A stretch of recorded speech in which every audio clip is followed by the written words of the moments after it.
जी हाँ दोस्तों, नमस्कार, आभार, अभिनंदन। ये एफएम डूंगरपुर 89.6 मेगाहर्ट्ज और आज का जो हमारा विषय है, आज की चर्चा। और आज हम बातचीत करेंगे बजट जो कि परसों रिलीज़ हुआ हमारे वित्त मंत्री के द्वारा, निर्मला सीतारमण जी द्वारा।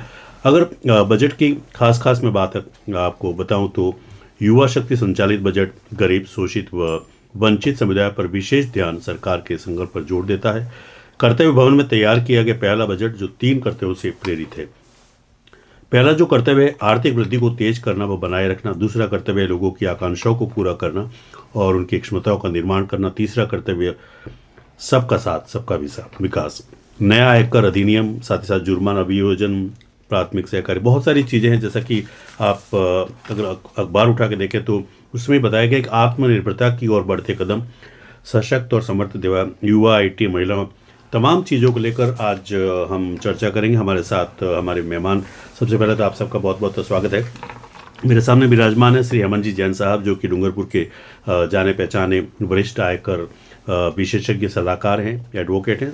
आपके पास है श्री कमलेश जी शाह, जो कि एडवोकेट है और महामंत्री है डूंगरपुर टैक्स एसोसिएशन के, और प्रवीण जी लियोत, जो कि चार्टर्ड हैं। आप सबका स्वागत है।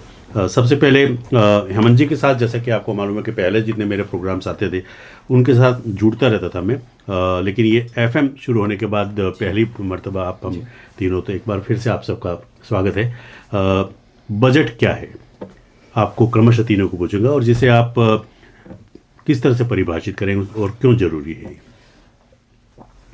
देखिए, बजट प्रतिवर्ष पेश किया जाता है जी। और मैंने पहले भी कहा कि मैं बजट का आलोचक रहा हूँ जी। क्योंकि बजट के अंदर जो चीज़ें समावेश होती है यथार्थ के धरातल पे उतर नहीं पाती है। जी। फिर भी देश की आर्थिक स्थिति निर्धारित करने के लिए जी।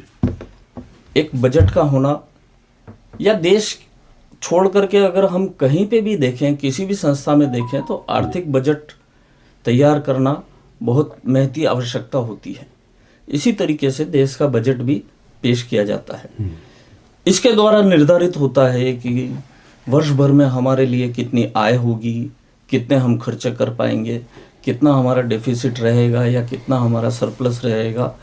इन सारी चीज़ों को निर्धारण करने के लिए बजट का एलोकेशन विविध मदों के अंदर किया जाता है। जी। और इसीलिए ये बजट ये प्रस्तावित करता है कि हम इन क्षेत्र में ये खर्चा करेंगे। हम कितना खर्चा कर पाएंगे, कितनी आमदनी हमारी हो पाएगी, कितना हम डेफिसिट लेंगे, दूसरे हमारे सोर्सेस क्या होंगे, हम कितने लोगों को जीवन स्तर ऊपर उठा पाएंगे, हम कैसे लोगों का विकास कर पाएंगे। आपने जैसे अपने प्रीफेस के अंदर बताया कि ये बजट मुख्य रूप से 3 कर्तव्यों के ऊपर आधारित है। आपने तीनों के बारे में बताया, और एक आखिरी जो था तीसरा, सबका साथ सबका विकास किस तरीके से हो, और एक जो चौथा मैं अपनी तरफ से कह रहा हूँ, हालांकि इस बजट के अंदर भी इन्होंने कहा है कि विकसित भारत 2047, तो उसके ऊपर और कभी चर्चा होगी तो मैं आपको विस्तृत में बताऊंगा, क्योंकि उसके बारे में बहुत कुछ कहने को है। क्योंकि अभी 21 साल अभी बाकी हैं विकसित भारत 2047 के लिए। हालांकि गवर्नमेंट ने इस बजट के थ्रू टैक्स हॉलीडे का प्रोविज़न किया है 2047 तक। जी। यह है मोटे मोटे तौर पे बजट के लिए। अब किसको क्या मिला, किसको क्या नहीं मिला, या कहाँ कमी रह गई है, या कहाँ और किया जा सकता है, इन सभी के ऊपर हम विस्तृत से निर्णय करेंगे, चर्चा करेंगे। शाह साहब, आप टैक्स कंसल्टेंट हैं और साथ ही साथ एक एडवोकेट भी हैं। आप किस तरह से परिभाषित करेंगे 2026 का बजट, और उसके पहले जो बजट आए, क्या कुछ कहना चाहेंगे? वर्तमान बजट 2026 को मैं परिभाषित करने से पहले सिर्फ इतना ही कहना चाहता हूँ जी कि जो वर्ष पर्यंत आय व्यय का ब्यौरा, जिसका आर्थिक विश्लेषण कहा जाता है जी, इससे देश की सारी आर्थिक गतिविधियों के बारे में जो जानकारी दी जाती है आदरणीय वित्त मंत्री द्वारा, इस बजट को मैं एक रक्षा बजट में जो 15% का जो उन्होंने बहुत ज़्यादा कह सकते हैं जो बढ़ावा दिया है, वो एक मैं इसका काफ़ी समर्थन कर रहा हूँ, जी क्योंकि जो वर्तमान परिस्थिति अब भारतवर्ष के सामने है, चाहे बांग्लादेश, पाकिस्तान, चाहे कोई भी, और रक्षा बजट में इस तरह की बढ़ोतरी बहुत ही अनिवार्य थी। जी दूसरी बात, इस बजट को जो आयकर दाता हैं, इसमें जो वेतनभोगी कर्मचारी हैं, उसमें कुछ उनको ज़्यादा फायदा मिला ऐसा लग नहीं रहा है। जी फिर भी निवेदन है कि अगर उसमें कुछ नए रिजम है, जी स्वास्थ्य बीमा या हाउस लोन पे ब्याज, ऐसी कुछ छूटें देने का प्रावधान होता तो ये बेहतर रहता। जी आप टैक्सेशन से काफ़ी जुड़े हुए, एक तो हमारे श्रोताओं को बताया कि टैक्स होता क्या है, और ये जो बजट है उसमें प्रत्यक्ष कर और अप्रत्यक्ष कर की किस तरह से आप देखते हैं? बिल्कुल। जब भी कोई बजट पेश होता है तो उसमें क्या है, जी हर बजट के 2 पार्ट होते हैं। जी पार्ट ए, जिसके अंतर्गत सरकार ये बताती है कि किस किस फील्ड में हम काम करने वाले हैं, कहाँ पे हमको ज़्यादा इन्वेस्टमेंट की ज़रूरत है और कहाँ पे हमको कम इन्वेस्टमेंट की ज़रूरत है। इस हिसाब से वो अपने अपने जो फंड्स आ रहे हैं उसको एलोकेट करती है कि आगे आने वाले टाइम पे हम ऐसे ऐसे इन्वेस्ट करेंगे और ग्रोथ करेंगे, ऐसा। और जो पार्ट बी है, पार्ट बी, सेकंड पार्ट में सरकार टैक्स से रिलेटेड उसमें रिफॉर्म के लिए उसमें बताती है। तो टैक्स रिलेटेड में क्या है, एक इनकम टैक्स है और एक जीएसटी है। जी तो अगर मैं जीएसटी की बात करूं तो जीएसटी में क्या होता है, जीएसटी के जितने भी मेजरली डिसीजन हैं वो सब डिसीजन जीएसटी काउंसिल, जो फाइनेंस मिनिस्टर और जितने भी स्टेट के मिनिस्टर हैं, फाइनेंस मिनिस्टर हैं, वो सब भी उसमें पार्टिसिपेट करते हैं। और एक वो जीएसटी काउंसिल एक ऐसा डिसीजन लेती है जब भी उनको लगता है कि जीएसटी में हमको रिफॉर्म करना है, कोई नया रूल लाना है, किसी का जीएसटी बढ़ाना है, कम करना है, तो वो सब उसमें डिसीजन ले लिए जाते हैं। तो इस हिसाब से अभी वाला जो बजट आया है उसमें जीएसटी रिलेटेड इतना कुछ इन्होंने बताया नहीं है, लेकिन हाँ, इनकम टैक्स में उन्होंने कुछ चीज़ें चेंज की हैं, जैसे कि रिफॉर्म करने की ज़रूरत थी। इस बजट को मैं ऐसा देखता हूं कि ये 2047 का रूपरेखा यहीं से शुरू होती है। अच्छा। क्योंकि पिछले बार और अभी 2025 का जो बजट था और 2026 का ये जो बजट है, उसमें जितनी भी घोषणाएं की गई है वो कहीं ना कहीं 2047 या आगे 10 या 20 सालों में इस भारत को विकसित भारत कैसे बनाए, उस हेतु कौन कौन से निर्णय लिए जाए, उसके हिसाब से इस बजट को घोषित किया गया है। जी सर, आपके पास आऊँगा वापस। होता नहीं कि आपकी 2 बजे छुट्टी होगी लेकिन आज आपको 12 बजे छुट्टी दे दी जाएगी, ऐसा ही ये टैक्स पेमेंट में जो दिसंबर तक करना था वो आपको मार्च तक किया गया। बाकी कोई स्लैब में मुझे कोई लगता नहीं कि कुछ चेंज किए हों, उसके बारे में क्या कहना चाहिए? इनकम टैक्स रिफॉर्म के अंदर ऐसा, टैक्सेशन रिफॉर्म के अंदर ऐसा उन्होंने कुछ भी नहीं किया है नया। जी, वो केवल एक ये डेट एक्सटेंशन का किया है, बाकी शेयर ट्रेडिंग के ऊपर सिक्योरिटी ट्रांजैक्शन टैक्स जो 0.2% था उसको बढ़ा करके 0.05% के आसपास कर दिया है, करीब 150% की उसमें वृद्धि की गई है।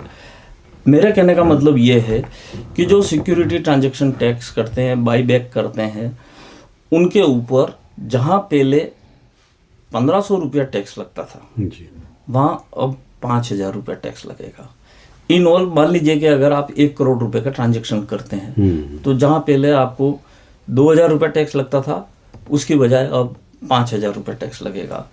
तो ये छोटे जो इन्वेस्टर्स हैं, छोटे इन्वेस्टर्स, उन लोगों को थोड़ा सा बर्डन पड़ेगा, क्योंकि हमारा अगर ये छोटा सा ये डूंगरपुर ज़िला या अगर हम ये साउथ राजस्थान का इलाका अगर हम देखें, या छोटे व्यापारी या छोटे इन्वेस्टर्स को अगर हम देखें, तो उन लोगों के लिए कोई खास मतलब निराशाजनक भी कह सकते हैं उसको। लेकिन ये तो अब बाज़ार है, बाज़ार में कभी अच्छा भी मिलता है, कभी नुकसान भी होता है, तो ये सारी चीज़ें चलती रहती हैं उसके अंदर। आप क्या कहना चाहेंगे? ये जो बिल्कुल कुछ चेंज तो हुआ ही नहीं टैक्स स्लैब में, खाली वो छुट्टी थोड़ी जल्दी कर दी है, इसके बारे में क्या कहना चाहेंगे? बस डिनर का टाइम इस डूंगरपुर इलाके में 8 बजे का होता है, रात 8 बजे। अब डिनर के टाइम को 6 बजे कर दिया गया। जी जी, इतना ही कह सकता हूँ। जी नहीं, फिर भी कुछ किस तरह की होना चाहिए था आपके विचार से? अगर आप वित्त मंत्री होते तो किस तरह की नई चीज़ें लाते टैक्स? मैंने पूर्व में भी अभी आपको बताया कि मैं कुछ रिलीफ्स की घोषणा करता, जिसमें हेल्थ इंश्योरेंस है, हाउस लोन है, जी उस टाइप की और कई योजनाएं चाहता था कि वो आम पब्लिक को मिले, जी क्योंकि सैलरी पर्सन को जो 12 लाख तक फ्री है उसमें 75,000 एक और स्टैंडर्ड डिडक्शन दिया जाता है। जी ये एक सामान्य कर्मचारी के लिए नहीं है, जी कर्मचारी को मिलता है, सामान्य व्यापारियों के लिए नहीं है। जी तो इस टाइप के जो मैंने जो छूटों की बार बार आपसे कह रहा हूँ, वो अगर मिलती तो हर व्यक्ति को कहीं ना कहीं टैक्स बेनिफिट होता, जी जो इस बार बजट में नहीं दिया गया है। अभी सर पिछले 3-4 या आई थिंक 5-6 महीनों से हम देख रहे हैं टैरिफ की बहुत सारी कहानियां हो रही हैं अमेरिका और इंडिया के बीच में। हालांकि आज सुबह अच्छा समाचार मिला कि 50 से घटा के उसको 18 तक कर दिया गया है, लेकिन कहीं ना कहीं जो अंतर्राष्ट्रीय स्तर पर बहुत सारे उतार चढ़ाव हुए, एक देश उधर चला गया, 3 उधर मिल गई, ये सब चीज़ें। तो इस बजट में आपको क्या लगता है कि इसका कुछ इफेक्ट लग रहा है आपको? हाँ, सुनने में तो बड़ा, देखो टैरिफ पिछले 6 महीने 8 महीने से मैं भी सुन रहा था जी कि अमेरिका ने हमारे ऊपर टैरिफ बढ़ा दिया है, तो उसकी अपन ने कभी प्रतिक्रिया दी नहीं, जी क्योंकि हमको कहीं ना कहीं पता था कि वहाँ से जैसे हमारी सरकार ने डाइवर्जन उसको किया है, कहीं ना कहीं डॉलर के ऊपर जो अपनी मतलब निर्भरता है उसको कहीं ना कहीं डाइवर्ट करके रिमेनिंग जो वर्ड है उसकी ओर अपना व्यापार अपन ने बढ़ाना चालू कर दिया। उस वजह से क्या है, कहीं ना कहीं डॉलर भी डॉलर में जो हो रहा है वो सब इंडियन रुपीस में भी होना चालू हो गया है। जी तो जैसे रशिया है, अब यूरोपियन कंट्री के साथ में अपना जो ये ईयू के साथ अपना जो समझौता हुआ है वो नो डाउट अभी पूरा इम्प्लीमेंट अभी नहीं होगा, उसमें इम्प्लीमेंट होने में एक आध साल लग सकता है, लेकिन इसमें भी कम से कम 27 ऐसी कंट्रीज हैं यूरोपियन की जिनके साथ अपन फ्रीली ट्रेड कर सकते हैं। तो उसमें ट्रेड फ्री और टैरिफ फ्री अपन बिजनेस कर सकते हैं। तो उसका कहीं ना कहीं इम्पैक्ट यही हुआ कि इधर अमेरिका ने अपन पे टैरिफ लाद दिया और उधर से अपन ने इधर साइड अपन ने ट्रेड करना चालू कर दिया, क्योंकि अपन को कहीं ना कहीं नए बाजार ढूंढने पड़ेंगे। तो अपन ने ढूंढे भी सही और किया भी सही, इसमें थोड़ा टाइम लगेगा। और जैसे ही अपना ये फ्री ट्रेड हुआ इनके साथ, तो उधर से उन्होंने भी कल ही न्यूज आई कि वो 18% कर दिया 50% से। तो कहीं ना कहीं उनको भी कहीं ना कहीं झुकना पड़ा। अब भारत कहीं ना कहीं विकसित देशों की श्रेणी में धीरे धीरे जा रहा है, जो चौथी अर्थव्यवस्था थी वहां से तीसरी व्यवस्था बन रहा है वो। तो इस बारे में तो नो डाउट इंटरनेशनल लेवल पे भारत मजबूत हुआ है, अच्छा हुआ है, और टैरिफ में भी अपन अपनी शर्तों पे अपन किसी के साथ व्यापार करने में सक्षम हो रहे हैं। मैं हो गए हैं ऐसा नहीं बोल सकता, लेकिन हो रहे हैं धीरे धीरे, ऐसा है। सर आपने शुरुआत में बताया कि आप हमेशा बजट के आलोचक रहे हैं जी। ये सर ने जो प्रवीण जी ने जो बताया, अंतर्राष्ट्रीय स्तर पर हमारी स्थिति कहते हैं कि हम चौथे नंबर पे आ गए हैं, अभी कोई दबाव से 18% हुआ, या इसके बारे में आप क्या कुछ कहना चाहेंगे? अंतर्राष्ट्रीय स्तर पर किस तरह से? तो यूएस प्रेसिडेंट को ये लगा होगा जी कि हमारा जो मार्केट है जी वो ईयू की तरफ ट्रांसफ़र हो रहा है या शिफ्ट हो रहा है उधर। चूंकि अमेरिका ने वेनेजुएला पे थोड़ा सा कंट्रोल किया हुआ है, तो वहाँ विश्व का 26% के आसपास ऑयल है। जी लेकिन वो बहुत भारी ऑयल है, उसकी रिफाइनरी भारत में केवल एक है, अच्छा, रिलायंस की। इसका मतलब ये है कि सारा का सारा जो बैरल ये जो तेल खरीदा जाएगा वो रिलायंस के द्वारा खरीदा जाएगा। क्योंकि आज रेट पेट्रोल डीजल का अगर हम देखें 100, 110, 112 के करीब है, जबकि कहने का मेरा मतलब ये है कि जब हम रसिया से खरीदते थे या सऊदी अरेबिया से खरीदते थे तो हमको 30 से $35 प्रति बैरल मिलता था जी। वेनेजुएला का जो तेल है वो 6 से 10 डॉलर प्रति बैरल है। अच्छा। मेरा इंटेंशन ये है कि अगर आज अमेरिका ने, जैसे कल ही न्यूज़ आई इसकी, ट्रेड डील हुई अमेरिका के साथ में कि ट्रेड डील 50% से टैरिफ घटा करके 18% कर दी गई है। चूँकि ये ट्रेड डील निसंदेह स्वागत योग्य है, लेकिन सभी देशवासी आशा भरी निगाह से इस तरफ देख रहे हैं कि क्या पेट्रोल डीजल के रेट्स कम होंगे, लुब्रिकेंट्स के रेट्स कम होंगे, बाई प्रोडक्ट्स के रेट्स कम होंगे। अगर इनके सभी के रेट्स कम होते हैं इंडिया के अंदर, तो भारतीय अर्थव्यवस्था निश्चित तौर पे ऊंचाई की ओर अग्रसर होगी। ये 18% का टैरिफ है, हो सकता है कि अच्छा बिजनेस अगर होने लग जाए, क्योंकि भारत अपनी आवश्यकता का करीब 40% वेनेजुएला से खरीदेगा। आप ये भी देखिए, 40% हमारी क्षमता का अगर हम यहाँ से खरीदेंगे तो निश्चित तौर पे कम होना चाहिए, ऐसा मेरा मानना है। और ये होना भी चाहिए, क्योंकि डॉलर का रेट काफ़ी हाई जा रहा है। यूएस को कोई फर्क नहीं पड़ रहा है, लेकिन जितने भी कंज्यूमर कंट्रीज हैं, कंज्यूमर कंट्रीज को बड़ा भारी, और उनकी इकोनॉमिक की स्थिति जो है वो काफ़ी डामाडोल सी हो रही थी।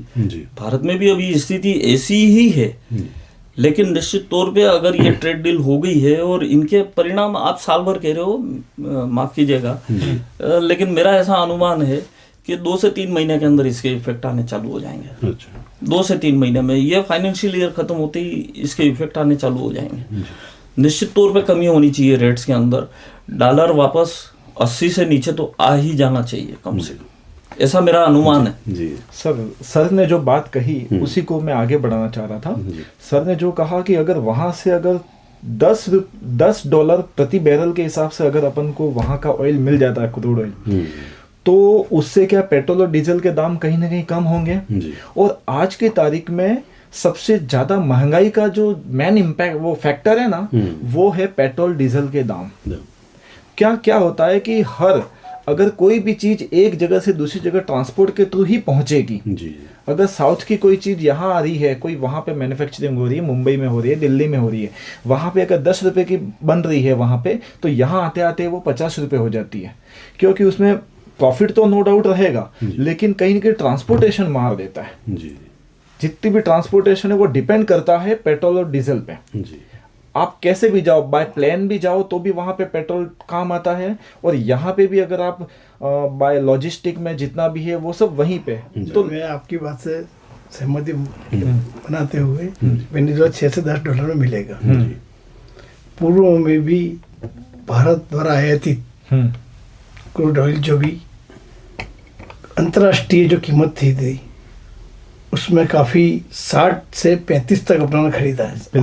मेरी बात $60 जो था उसे $35 में खरीदा है। और अभी जो एकमात्र रिफाइनरी जो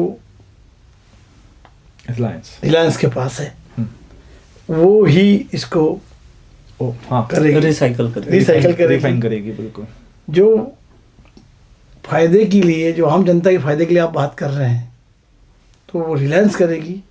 और जो $60 की कीमत में जो $35 में आयात किया, फिर भी पेट्रोल के भाव 106 रहे। क्या इस विकास पॉइंट के ऊपर आपका क्या कहना? हाँ, जो $60 को $35 में खरीदा गया, मेरा मानना $24 में भी खरीदा गया है। बिल्कुल, अंतिम सीमा था $24 में, लेकिन 106 रुपये जो पर लीटर पेट्रोल था वही रहा।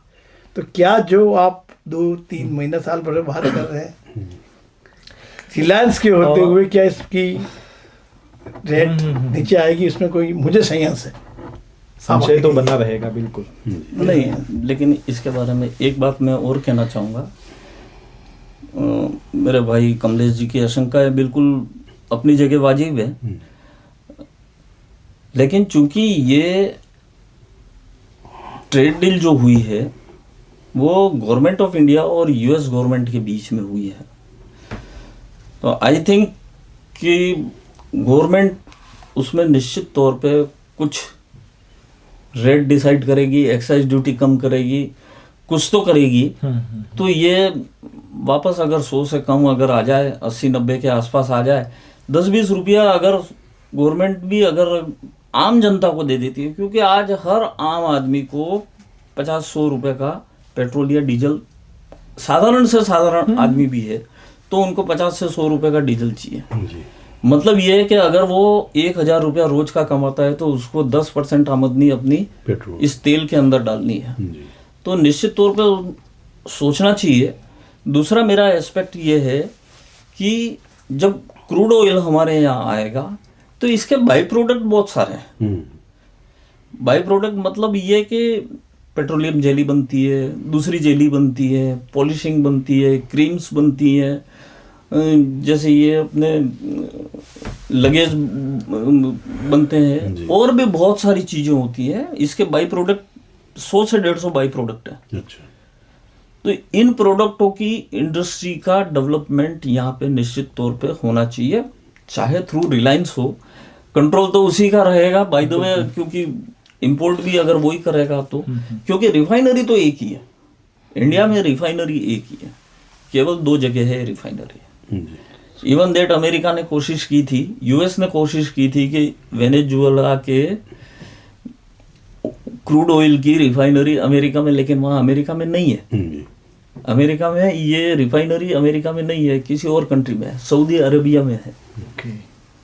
इसलिए ईरान या इराक के पास में है, आई थिंक सो। यूएस जो है वो ईरान के ऊपर प्रेशर बनाने के लिए कोशिश भी इसीलिए कर रहा है। ये सारा झगड़ा ही इसी का है। तो सर, ये कर निर्धारण वर्ष 2027-28 से आईसीडीएस पर आधारित पृथक लेवा जो समाप्त करने के लिए IND-AS को संशोधित और TDS के बारे में कुछ चेंज हुआ, जिसके बारे में आप क्या कहना चाहेंगे? TDS में सर जो एक चेंजेस मेजरली ये आया है कि जो MST क्लेम थे उनके ऊपर जब भी कोई व्यक्ति की दुर्घटना हो जाती है और उसमें जब वो क्लेम करता है, इंश्योरेंस कंपनी से क्लेम करता है, इंश्योरेंस कंपनी उसको देने में 2-4 साल, 5 साल, 10 साल लगा देती है। इसके बाद में जब वो आता है, उनके फेवर में आता है, तो उसमें वो इंटरेस्ट का एक प्रावधान है कि उनको इंटरेस्ट के साथ वो पेमेंट करना है। तो इंटरेस्ट के ऊपर इंश्योरेंस कंपनियां TDS काट लेती थी और सामने वाला जिसके नाम से वो जिसने क्लेम किया है, जो एप्लीकेंट है, उसने अपना पैन नंबर दिया है तो उस पर TDS वो कटता था। लेकिन कभी कभार अगर वो TDS वो पैन नंबर नहीं देते हैं तो वो 20% से TDS काट लेते हैं। फिर बाद में उस व्यक्ति को अगर नहीं पता है कि अब मैं कैसे वापस TDS लूं, तब वो अगर इंश्योरेंस कंपनी के पास जाके बोलता है कि भाई मेरे वो TDS जो कटा है वो अब मुझे वापस दे दो, मैंने आपको पैन नंबर भी बाद में दे दिया है, तो इंश्योरेंस कंपनी डायरेक्टली डिनाई करती है कि ये हम आपको नहीं देंगे। दूसरी बात, ये मेरे साथ में ऐसा वाकया हो गया था ऐसा कि मेरे क्लाइंट थे, उनके TDS 20% काट भी दिया और ना ही फॉर्म 16A दिया उनको। और जब उनसे पूछा 16A दे दो मैं क्लेम कर दूंगा, वो भी उन्होंने मना कर दिया, हम ये नहीं देंगे। तो वो एक उन्होंने अच्छा डिसीजन लिया है कि TDS काटा ही नहीं है, ताकि डायरेक्टली जो इंटरेस्ट है, डायरेक्ट जो जिसको दुर्घटना हुई है उस परिवार में डायरेक्टली पूरा पैसा पहुंच जाए। ये उन्होंने किया है। जी, अब हम एक एक क्षेत्रों को, फील्ड को बिल्कुल बात करेंगे। UMIT एवं लेडीज पे, क्योंकि हमारी जो वित्त मंत्री खुद एक महिला हैं, उसके बारे में आप क्या कहना चाहिए? बहुत सारी चीज़ें इसमें हालांकि बताई गई हैं, आपका क्या विचार है इसके बारे में, यूथ के लिए और महिला सशक्तिकरण के लिए?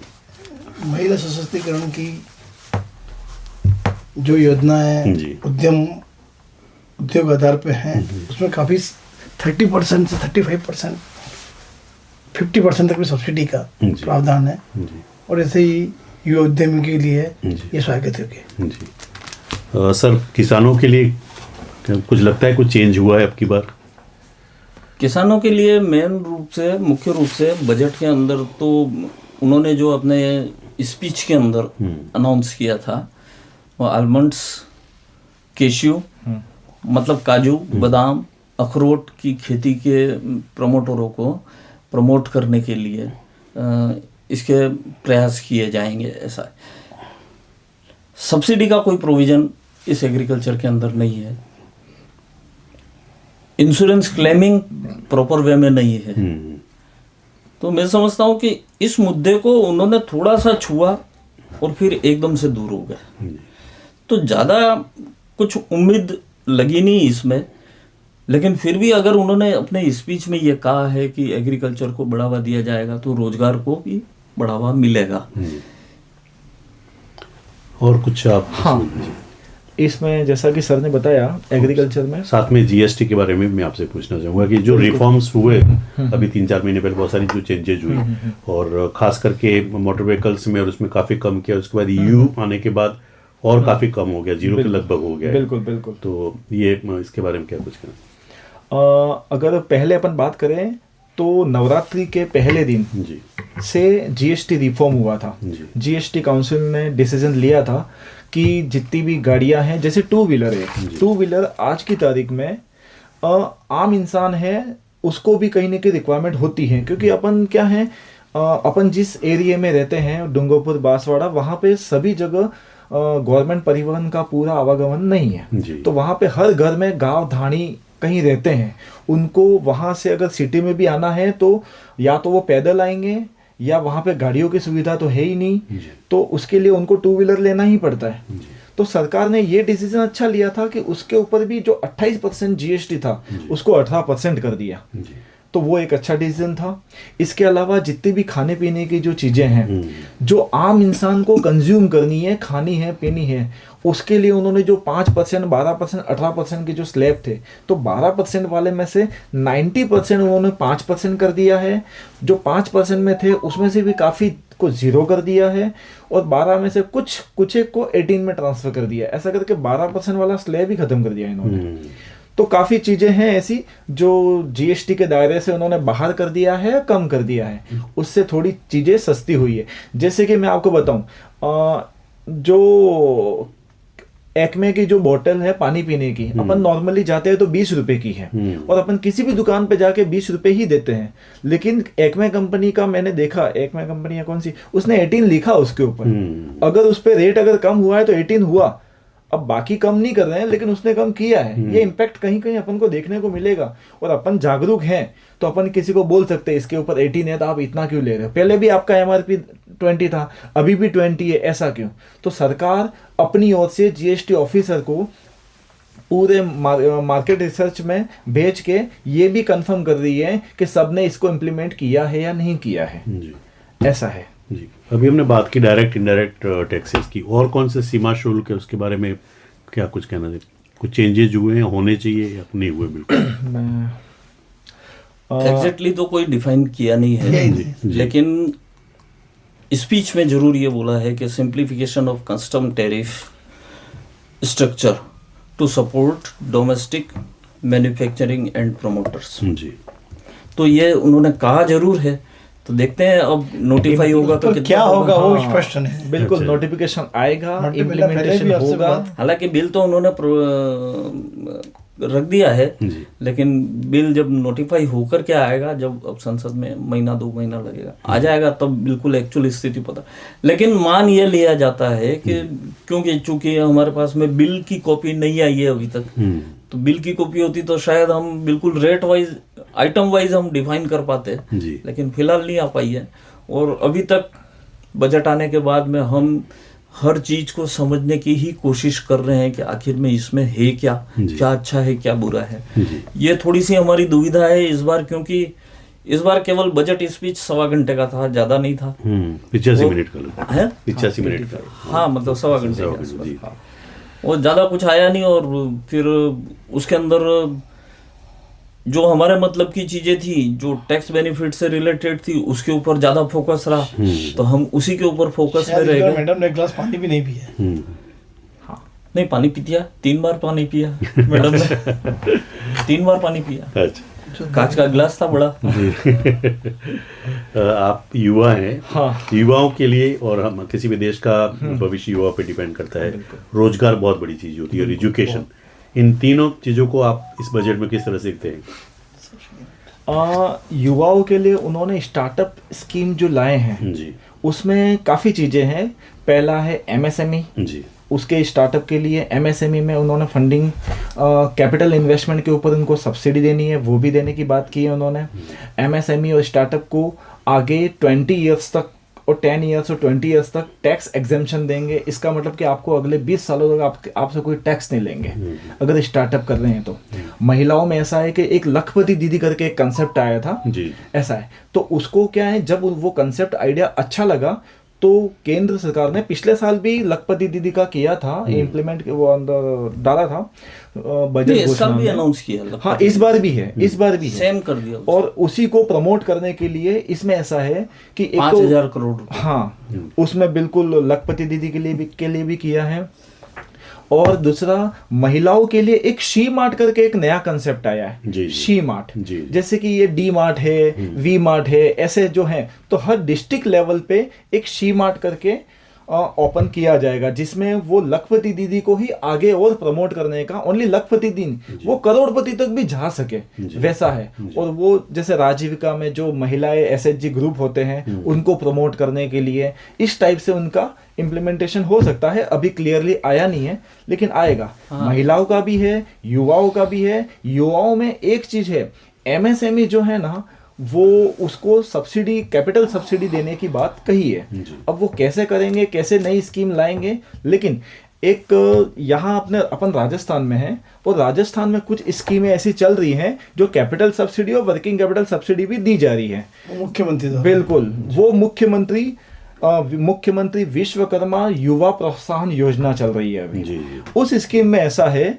कि अगर कोई भी युवा अगर इन्वेस्टमेंट करता है मैन्युफैक्चरिंग या सर्विस प्रोवाइडर, कोई भी यूनिट अगर वो लगातार इस्टेब्लिश करता है, तो उसके लिए इनिशियली जो भी कैपिटल रहेगा उसका 25% या 5 lakh, which ever is lower, आपको वो तो कैपिटल सब्सिडी मिल जाएगी।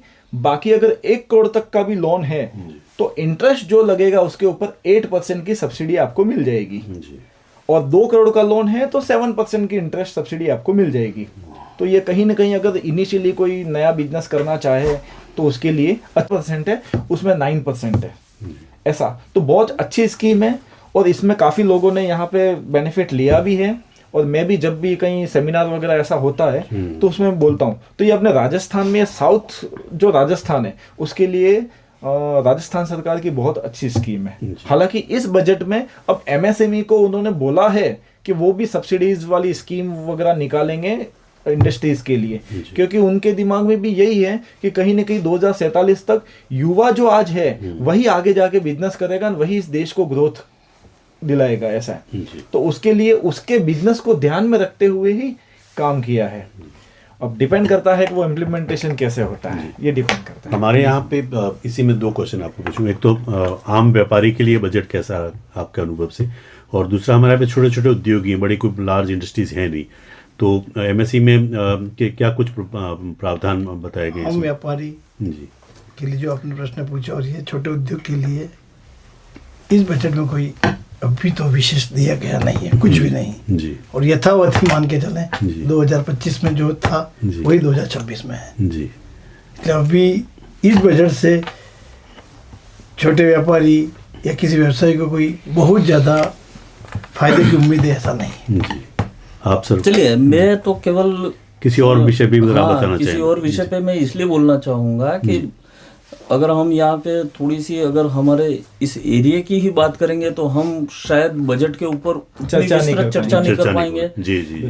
तो मैं चाहता हूँ कि सरकार की मंशा भी काफ़ी अच्छी रही, और मंशा इसलिए अच्छी रही कि 3 नए फार्मास्यूटिकल कॉलेज खोले जाएंगे जी।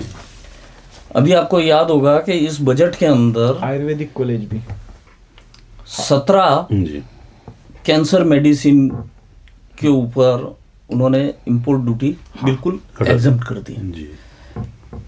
आपकी जानकारी के लिए बता दूं कि देश में अच्छी से अच्छी मेडिसिन और करीब करीब सभी डिजीज की मेडिसिन यहाँ पे बनती है जी। इसलिए उनको प्रमोट करने के लिए 3 फार्मास्यूटिकल कॉलेज की स्थापना की जाएगी। इसके साथ ही आयुर्वेद को प्रमोट करने के लिए 3 आयुर्वेद एम्स खोलने की बिल्कुल उन्होंने प्रस्तावित किया है। आईआईटी मुंबई की मदद से तकनीकी शिक्षा को बढ़ावा देने के लिए 15,000 स्कूल खोलने का प्रोविजन किया है। ये बहुत बड़ी बात है, बहुत बड़ी बात है। तकनीकी संस्थान में आईआईटी है, हमारे पास में आईटीआई है छोटे लेवल की अगर हम बात करें, लेकिन स्कूल खोले जाएंगे। स्कूली लेवल से अगर उन विद्यार्थियों को अगर तकनीकी शिक्षा दी जाए तो ये देश युवाओं के भरोसे ही है। आज देश की आबादी का 40% बल्कि 40 से 55% युवा है जी। और उनकी क्षमताओं का उपयोग किए बिना ये देश आगे नहीं बढ़ सकता। और उसी को प्रमोट करने के लिए 15,000 माध्यमिक स्कूल और 500 कॉलेजेस भी खोले जाएंगे। तो ये बहुत बड़ा कदम है और इसके लिए 5,000 करोड़ रुपए का बजट एलोकेशन किया है। तो ये बहुत बड़ी बात है। दूसरा टूरिज्म को डेवलप करने के लिए, जी टूरिज्म को डेवलप करने के लिए इन्होंने 15 आर्कोलॉजिकल साइट्स प्रमोट की है, जिसके अंदर 10,000 गाइड्स को शिक्षित किया जाएगा। 15 आर्कोलॉजिकल साइट्स को विकसित किया जाएगा पर्यटन को बढ़ावा देने के लिए, और उसमें 10,000 गाइड, मतलब ये कि प्रत्यक्ष रूप से 10,000 लोगों को रोजगार दिया जाएगा। ये बहुत अच्छी बात है। इसके लिए इंस्टीट्यूट ऑफ हॉस्पिटलिटी खोला जाएगा तो ये बहुत सारी चीजें हैं जो बजट के अंदर कुछ कुछ छुपी हुई है, जो बाहर नहीं आ पाई है। जैसे जैसे स्टडी करते जा रहे हैं वैसे वैसे क्या ये चीजें बाहर आती जा रही है। एआई के बारे में, एआई के बारे में बिल्कुल मैं इसी पॉइंट पे आने वाला था कि बजट को एक फोकस जो किया है मेजरली वो एआई पे किया है, क्योंकि आज की तारीख में अपन भी देखते हैं कि अपने मोबाइल में भी एआई फीचर्स बहुत सारे हैं। अपन कुछ सोचते हैं, किसी एक चीज को सर्च कर लिया तो हो सकता है कि अगले पूरे दिन भर उसी की एड आएगी अपने सामने, तो वो कहीं ना कहीं एआई है। तो एआई को फोकस कर ही चाहिए, और सरकार के अंदर ये भावना अगर होती है कि अगर इस बजट के माध्यम से भी अगर सबको स्वास्थ्य, ठीक है इंफ्रास्ट्रक्चर बहुत जरूरी है हॉस्पिटलों के अंदर या स्वास्थ्य सेवाओं के अंदर, लेकिन ये चीज़ भी बहुत जरूरी है कि सबको स्वास्थ्य मिले। दूसरी चीज रक्षा बजट, रक्षा बजट की आज इस समय जो स्थिति है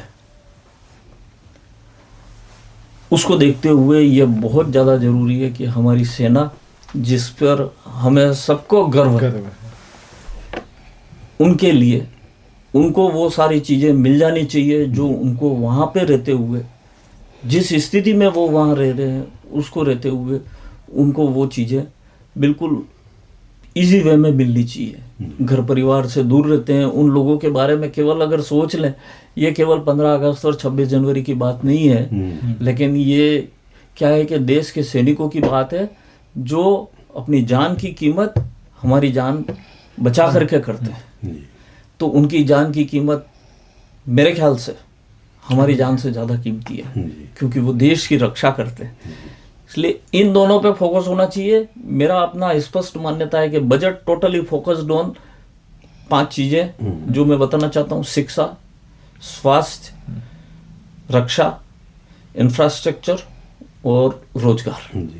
इन चीज़ों के ऊपर आप फोकस करिए, बाकी और किसी चीज़ की ज़रूरत नहीं है, ये देश अपने आप ऊपर चला जाए। जी, वैसे मैंने ज़्यादा डिटेल में तो नहीं पढ़ पाया, लेकिन शायद मुझे लगता है, आई एम नॉट श्योर, कि इसमें ऊर्जा, एनर्जी या जो सोलर वोलर, उसके बारे में शायद कहीं मुझे कुछ दिखा नहीं। सोलर और ऊर्जा कुछ नहीं है, और जो रोड्स के जो हमारे इंफ्रास्ट्रक्चर में आ गया, बिल्कुल इंफ्रास्ट्रक्चर में वो सब इंफ्रास्ट्रक्चर में कवर हो गया। एक और चीज है, इन्होंने क्या है कृषि में जलापूर्ति जो है ना, उसके लिए बड़ा बजट इन्होंने अनाउंस किया है। अच्छा। कि जो एग्रीकल्चर यहाँ पे, एक और चीज बता दो, इस बजट में कहीं ना कहीं सरकार की मंशा है कि इंडिया में एक मैन्युफैक्चरिंग हब हो जाए। जी। हर चीज यहाँ मेक इन इंडिया में यहाँ पे बने और इसको एक्सपोर्ट करें या अपन कंज्यूम करें, लेकिन यहीं पे बननी चाहिए। जी।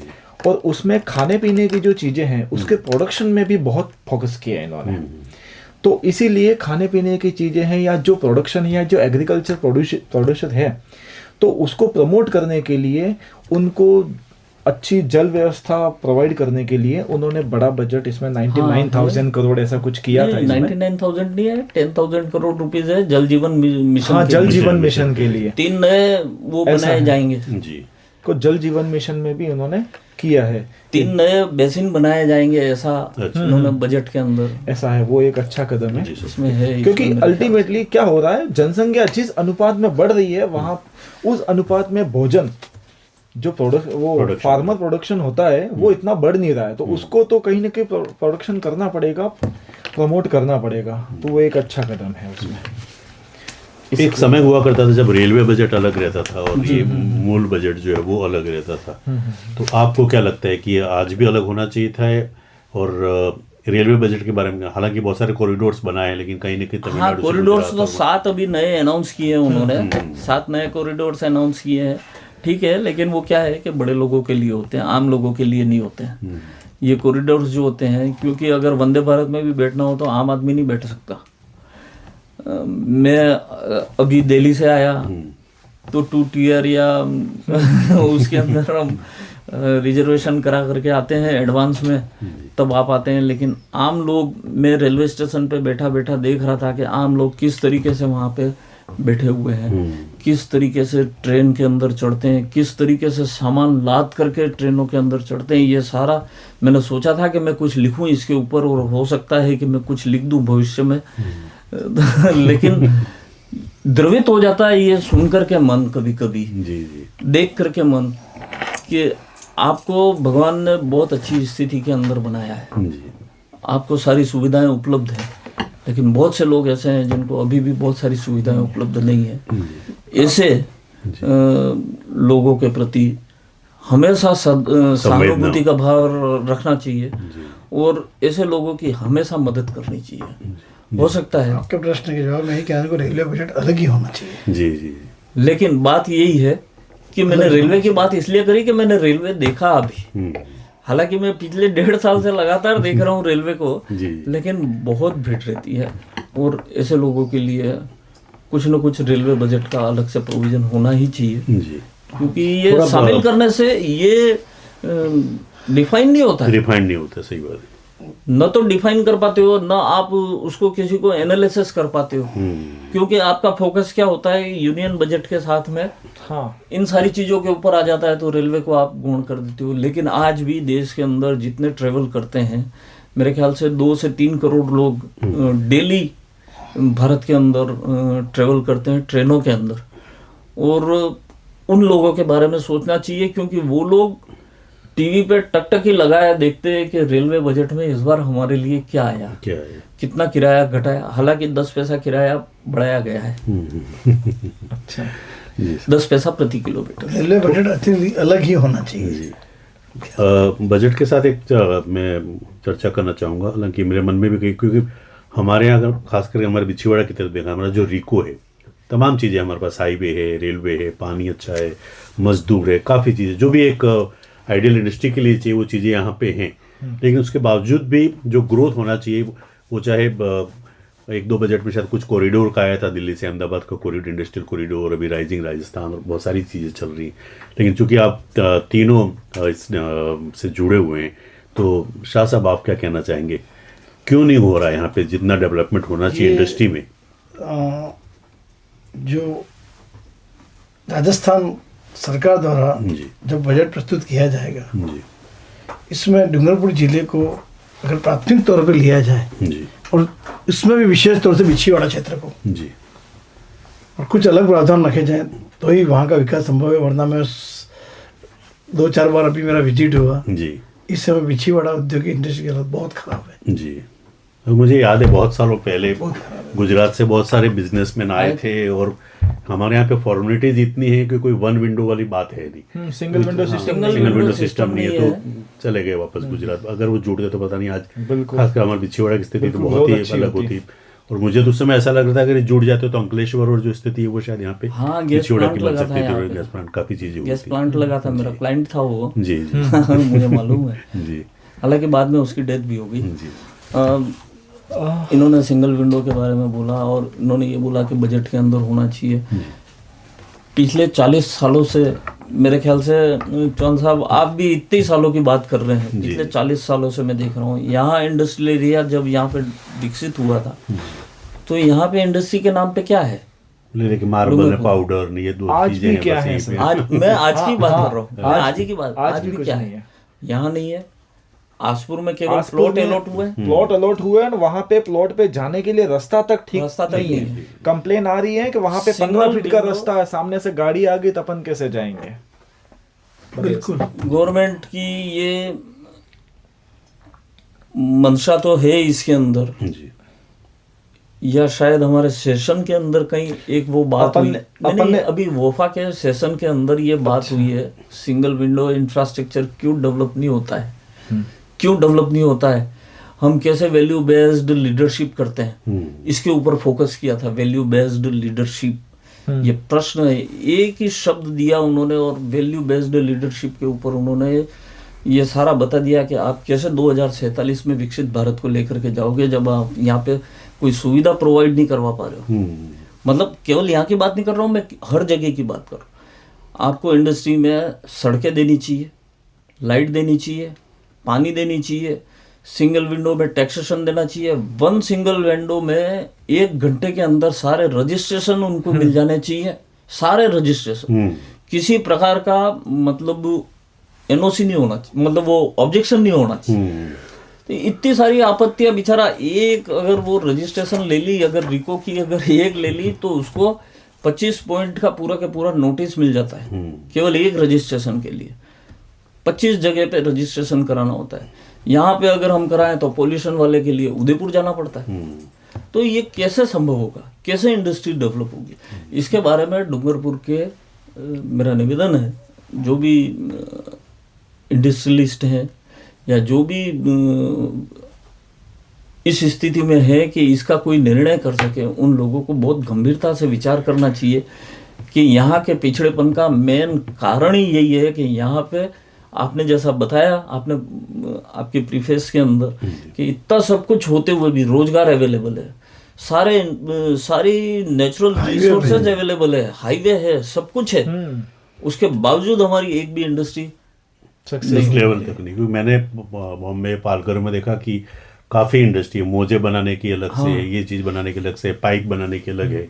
यहाँ तो ले दे के 2-4 जो चीजें बस उसी पे सॉफ्टस्टोन पाउडर और मार्बल। हाँ, मतलब छोटी-छोटी जो चीजें क्यों डेवलप नहीं कर पाते? स्मॉल स्केल इंडस्ट्री में जो चीजें एक ही नहीं है, बहुत सारी चीजें ऐसी है जो आनी चाहिए। या डीआईसी में चले जाएंगे जी, तो डीआईसी में भी तरह तरह के प्रश्न पैदा हो जाएंगे। रिको में चले जाएंगे, रिको में तरह तरह के प्रश्न पैदा हो जाएंगे। यहाँ पे तो हालांकि कोई जमीन ही नहीं है, और यहाँ पे जमीन अगर किसी को अगर अलॉट भी हुई है तो मकान बना करके रह रहे हैं वहाँ पे, तो आराम से मकान बना के रह रहे हैं, ये बात भी। तो ये तो सारी चीजें उस विषय को एक चोट करती है। एक कंसेप्ट ये भी आना चाहिए कि एक तो हो गया सरकार की ओर से कि सरकार एक सुविधाएं वहां पे जो मुहैया करवानी चाहिए वो नहीं करवा पाती है। जी। सरकार जब अलॉटमेंट करती है, इसके बाद में उनको सरकार ओनली अलॉटमेंट करके फ्री हो गई, ये नहीं होना चाहिए। सरकार वहां तक उसके डोर तक उसके इलेक्ट्रिसिटी पहुंचाने की जिम्मेदारी सरकार की होनी चाहिए। अब वो ट्रांसफार्मर लगाने के लिए एवीवीएनएल के ऑफिस ने, वहां ऑफिस ने, रिको के ऑफिस ने घूम रहा परमिशन के लिए कि दे दो मुझे ट्रांसफार्मर लगाना, तब जाके तो मैं फैक्ट्री लगा पाऊंगा। तो ये सरकार की जिम्मेदारी होनी चाहिए। ओनली एक अलॉटमेंट देने के बाद सरकार फ्री नहीं हो सकती, ठीक है। और दूसरी बात, अगर जो व्यापारी है जो वहां पे फैक्ट्री लगाना चाह रहा है, तो उस अगर ये सरकार कर देती है तो व्यापारी को ये होना चाहिए कि अगले 6 महीने में तेरा प्रोडक्शन चालू हो जाना चाहिए। अगर नहीं होता है तो वो अलॉटमेंट कैंसिल माना जाएगा। ऐसा कुछ नियम बना, दोनों और को, सरकार को और व्यापारी को, दोनों को ही इसमें पाबंद किया जाना चाहिए। ऐसा होता है, कोई इंडस्ट्री सेटअप होती है ना, तो बहुत सारी चीजें होती है, साल भर लग सकता है, बिल्कुल, क्योंकि उसमें टाइम लग सकता है।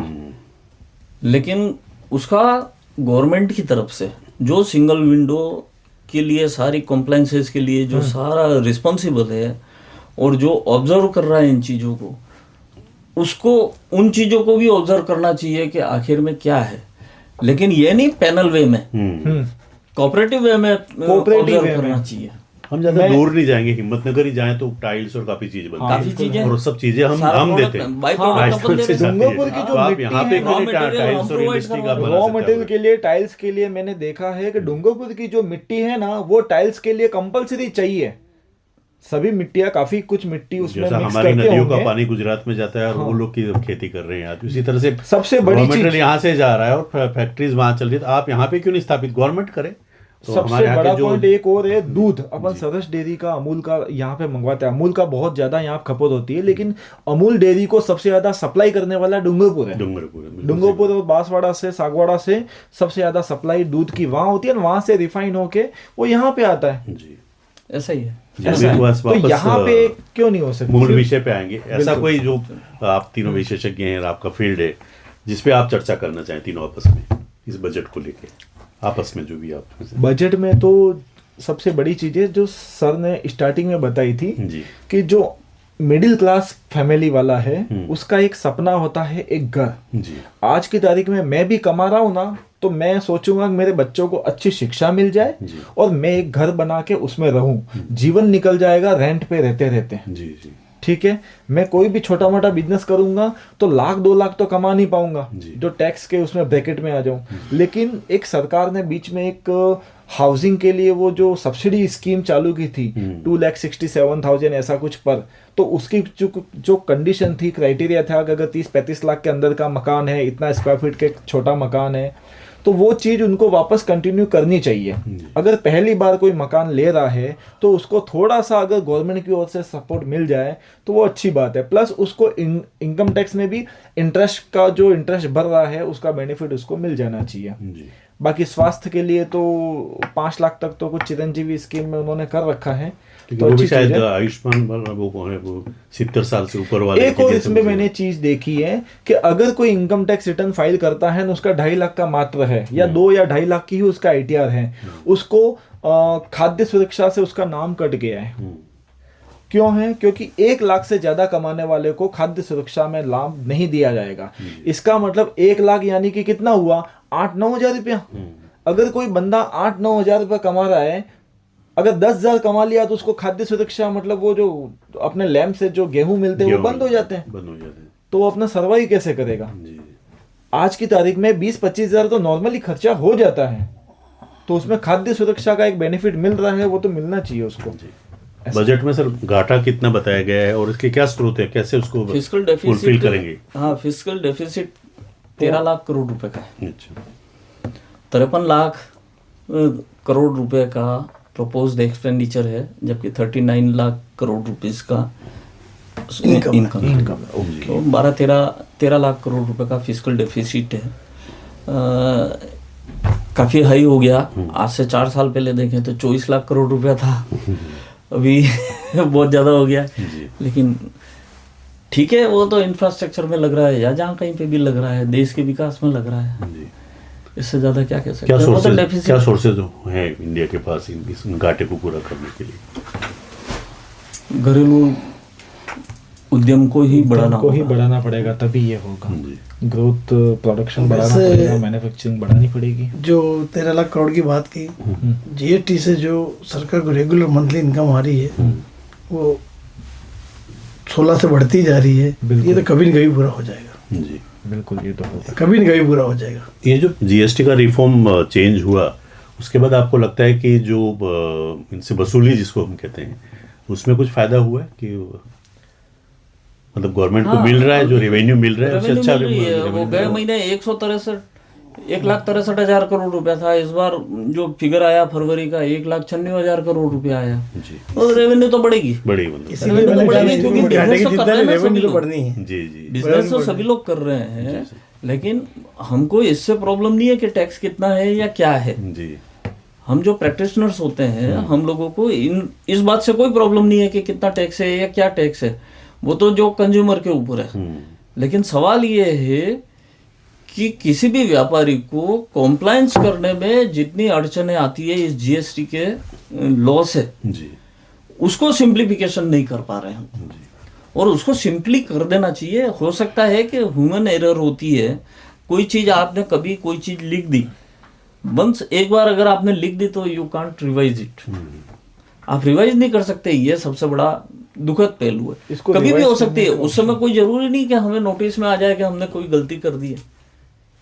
चाहे प्रैक्टिशनर्स हो, चाहे व्यापारी हो, कोई भी हो, गलती किसी से भी हो सकती है, लेकिन रिवाइज का या एडिट का या अल्टर करने का प्रोविजन होना ही चाहिए। जी, एक समय होता था जब हम अखबार खोलते तो सबसे पहले ज्योतिष को देखते थे, मेरी राशि कैसी, आज मेरा दिन। लेकिन जैसे अखबार खोलते सबसे पहले सोने और चांदी पे हमारी नजर जाती है। क्या कहना चाहेंगे इसके बारे में? इसके बारे में सर ज्यादा बताएंगे। सोने चांदी तो क्या है कि सारे भाव के ऊपर ही डिपेंड कर रहा था। जी, वायदे के और ये जो फ्यूचर के जो सौदे कर रहे थे, उसी वजह से किसी ने स्टॉक किसी से रखवा लिया और भाव बढ़ते चले गए, और फिर एक झटके में उसको डाउन कर दिया। अब 2 दिन के अंदर 1,40,000 रुपये चांदी नीचे आ गई। और अगर ये स्थिति रही, आज भी सर अभी देखेंगे डाउन है, -24,000 हुआ है। अच्छा, हाँ, तो 100-2 ये लाख पे आ गई बेसिक है। जहाँ से चली थी 80-90 हजार लाख रुपए के आसपास, वहीं पहुंची। वहां तक पहुंचेगी, पहुंचेगी। हमारा अपना ऐसा अनुमान है। जी। और गोल्ड का भाव भी 1 लाख रुपए से नीचे आना चाहिए, ऐसा अनुमान है हमारा। 28-30 हजार रुपए तो डाउन हो ही गया वैसे भी। जी। एक तो 36 अभी किसी को अगर खरीदना है तो ये- वेट करना चाहिए थोड़ा। नहीं नहीं, वो अभी wait थोड़ा ही wait करते and हैं, watch जल्दी वाला क्या है, अपनाना वेट एंड वॉच ही पड़ेगा। है। जी। ऐसा है, अब ये ज्वेलरी, सोना और चांदी कभी विलासिता की वस्तु हुआ करती थी, आज हमारे बिजनेस की एक्टिविटी का रूप हो गया हाँ। अधिकतर लोगों में, जो इन्वेस्टमेंट के रूप में करते हैं। सोना चांदी की क्यों आवश्यकता है? सोना चांदी के हम कभी जेवरात पहना करते थे, आभूषण पहना करते थे, लेकिन आज ये ऐसी लग्जरियस वस्तु हो गई है कि जिसको क्या है कि इन्वेस्टमेंट के रूप में लेकर के रख दो, तो फिर आप बिजनेस एक्टिविटी के अंदर अगर जब आप इन्वॉल्व हो गए, तो फिर आप अगर फायदा पसंद करते हैं तो लाभ भी आपको, नुकसान भी आपको भुगतना तैयार रहना पड़ेगा। जी। और कुछ मैं छूट गया हो मेरे से, आप कहना चाहती हूँ क्रमशः पूछूँ। हालांकि काफ़ी चीज़ें अपन ने बजट में जो आई है वो कवर तो कर ही दी है। जी। बाकी सरकार ने एक इनकम टैक्स की अगर बात करूं तो 2-4 चीज़ें उसमें हैं वैसे तो। जी। एक ये है कि जो पहले ऐसा था कि 7 साल तक अगर कुछ पुराने रिकॉर्ड हैं उसमें अगर उनको इनकम टैक्स डिपार्टमेंट का अगर कोई मिस्टेक मिलती है तो वापस से वो नोटिस इशू करके मांग सकते थे।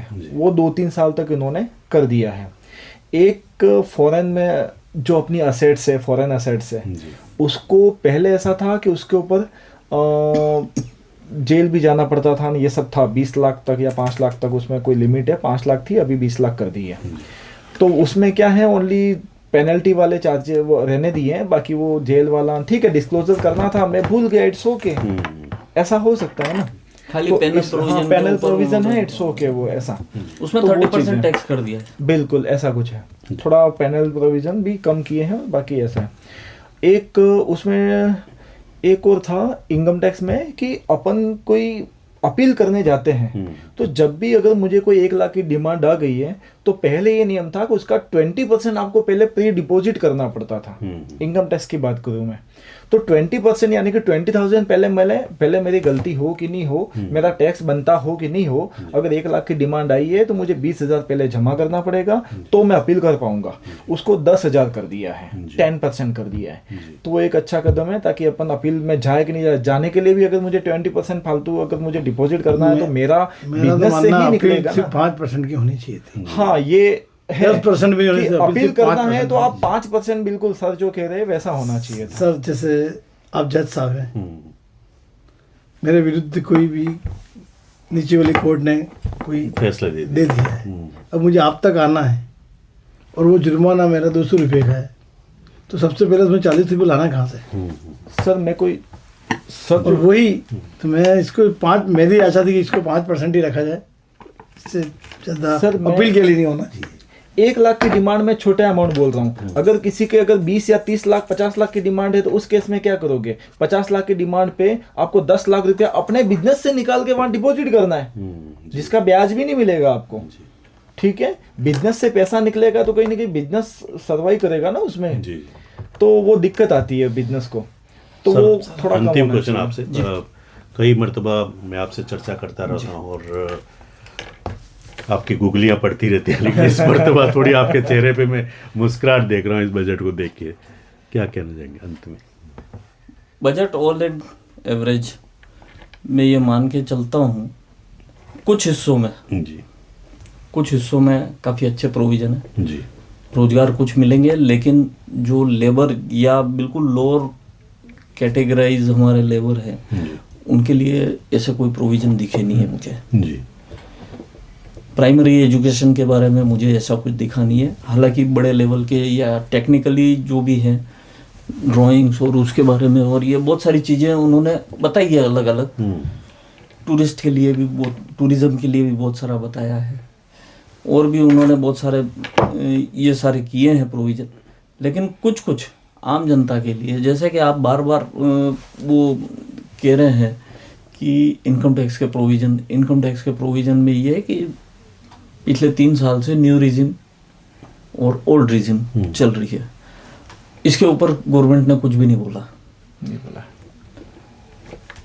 ये एक ऐसा प्रश्न है कि इसके ऊपर न्यू रिजिम में जैसे repayment of house loan on interest या मेडिकल इंश्योरेंस, ये 2-2.5 लाख रुपए के आसपास का अमाउंट होता है जी। मान लीजिए कि repayment of house loan 2 lakh रुपया मैक्सिमम अलाउबल है, ठीक, 2 लाख वो, और 30-40 हज़ार रुपया हेल्थ इंश्योरेंस, तो 2-2.5 लाख रुपए के आसपास का। अगर मेरी इनकम 15 लाख होती है तो मुझे टैक्स देना है न्यू रिजिम में जी। लेकिन अगर मुझे ये चीज़ अलाउ है तो मैं मकान में इन्वेस्ट भी करूंगा और रिलीफ भी लूंगा, टैक्स की रिलीफ भी लूंगा, और 12 लाख से कम हो जाएगी मेरी इनकम तो मुझे कोई टैक्स भी नहीं लगेगा। लेकिन आज की तारीख में मुझे टैक्स लगेगा। उसके बदले उसमें क्या हो रहा है ओल्ड रिजिम में कि ये सारी छूटें अवेलेबल है। बहुत सारे नौकरी पेशा लोग जो हैं, सरकारी हो या गैर सरकारी हो, कोई भी हो, उनकी इनकम 10 लाख से 20 लाख के आसपास की मीडियम रेंज में, लोअर मिडिल क्लास के जो भी रेंज होती है उसके अंदर होती है, और वो ये चाहते हैं कि हम इस प्रोविजन से हमारा टैक्स बेनिफिट कर लें, अदरवाइज हमें टैक्स देना है। तो ये अगर गवर्नमेंट इस मुद्दे पे ही अगर थोड़ा सा अगर ये रिलैक्सेशन कर देती कि न्यू रिजिम में भी अलाउ है, ओल्ड रिजिम को बंद ही कर देते, जी। क्या जरूरत है अब जी। ओल्ड रिजिम इसलिए रखी हुई है कि जिन लोगों को इन्वेस्टमेंट करना है वो ओल्ड रिजिम के अंतर्गत रिटर्न भी फाइल कर सकते हो और टैक्स बेनिफिट भी कर सकते हैं। एक लिमिट तो ऐसी आती है ओल्ड रिजिम और न्यू रिजिम, तो ओल्ड रिजिम में ज़्यादा टैक्स लगता है तो उस लिमिट तक तो कर देते, उस लिमिट तक ही ले आते। तो उस लिमिट तक क्या है कि दोनों तरह की कैटेगरी के जितने भी एसएससी होते हैं उन सबको इक्वल फायदा हो जाता है। आप 10 में से कितने नंबर देंगे? बजट तो ओवरऑल अच्छा है जी। नंबर कितने हाँ, देंगे? 10 में? नंबर जी। कम से कम 8 नंबर में दे 8 सकता हूँ। नंबर, तो आप तो डिस्टिंक्शन दे रहे हैं सीतारमण, हाँ बिल्कुल आप दे सकते हैं। मैं भी 8 नंबर दूंगा। जी सर, आप मैं 6 नंबर 6 नंबर में, वो भी सोच रहा था। फिर भी आपने फर्स्ट डिवीजन तो दे ही दिया, 60% तो दे ही 6 दिया। नंबर इसलिए कि बहुत सारी चीजें हैं इसमें, अच्छी हुई है जी, बिल्कुल। बहुत सारी चीजें हैं, बहुत सारी चीजों से हो सकता है कि मेरी नहीं है सहमति, जी लेकिन उसके बाद भी ये तो करना ही पड़ेगा ना। जी। अंतिम क्वेश्चन सर, आपके अनुभव को देखते हुए, शायद 9वीं बार ये उन्होंने प्रेजेंट किया है निर्मला सीतारमण ने, बीइंग ए लेडी, बिल्कुल। क्या कुछ कहना चाहेंगे? Nirmala Sitharaman not an economist, जी हालांकि वो बहुत अच्छी अंग्रेजी बोलती है, जी पढ़ी लिखी है, महिला है, सबसे बड़ी बात ये जी महिला होने में मुझे कोई एतराज नहीं है, और होती है महिलाएं तो आगे बढ़ती है, जी जी और ठीक है गवर्नमेंट को अगर डिफेंड भी करती है इस बजट के माध्यम से, लेकिन बहुत सारी चीजें जब हम लोगों को आवश्यकताएं होती है तब उनका रूड नेचर जो है वो हमें जस्टिफाई नहीं करता है। क्या होता है कि कभी ड्यू डेट आ जाती है, और बहुत से लोगों के रिटर्न सबमिट होने बाकी होते हैं, और इनकम टैक्स की साइट नहीं चल रही होती, कभी साइट नहीं चल रही होती है, ओनली बिकॉज ऑफ साइट। अच्छा। ये तो हमारा प्रोसीजर नहीं है, ये तो उनका है। तो वो कहते हैं कि आप टाइम पे पहले भर लो। अरे जब लास्ट डेट रखी है तो हम तो लास्ट डेट को भी तो भर सकते हैं ना, टाइम लिमिट तो वहां तक है तो हम वहां पे भर, तो उस दिन क्यों नहीं चलती है? अच्छा, उस दिन चलनी चाहिए, अच्छा। 4-6 दिन पहले से बंद होनी चालू हो जाती है। कम से कम सर ने बोला 4-6 दिन पहले से साइट एकदम धीमी हो जाती है, ना चलती नहीं है, ना ओटीपी आते हैं। ये सारी चीजें हैं। 10 मिनट का टाइम होता है, वो भी 15 मिनट के बाद आता है, परेशान हो जाते हैं। तो छोड़ो। तो 2 नंबर जो मैंने अपनी तरफ से काटे रूड नेचर की वजह से काटे। जी जी, बहुत बहुत धन्यवाद आप तीनों को, आपका अमूल्य समय देकर हमारे साथ जुड़े। और कुल मिला के 8 ने 8 16 6 22, मतलब 30 में से अच्छे कह सकते हैं 22-23 नंबर जो मिले। आज के ज़माने में जब बच्चों को रखा जाता है स्कूलों में तो A+ आता है या AA+ आता है जी, आजकल ये नहीं है जी। तो ये उनको नहीं आ रहा है। ये नहीं आ रहा है। बहुत बहुत धन्यवाद सर। तो सर ये थे हमारे साथ आज के तीनों विशेषज्ञ, कमलेश जी शाह साहब, हेमंत जी जैन साहब और प्रवीण जी। बहुत बहुत धन्यवाद sir, thank you very much, thank you. एक मिनट सर, एक फोटो लेना सर यहाँ तो ग्रुप में।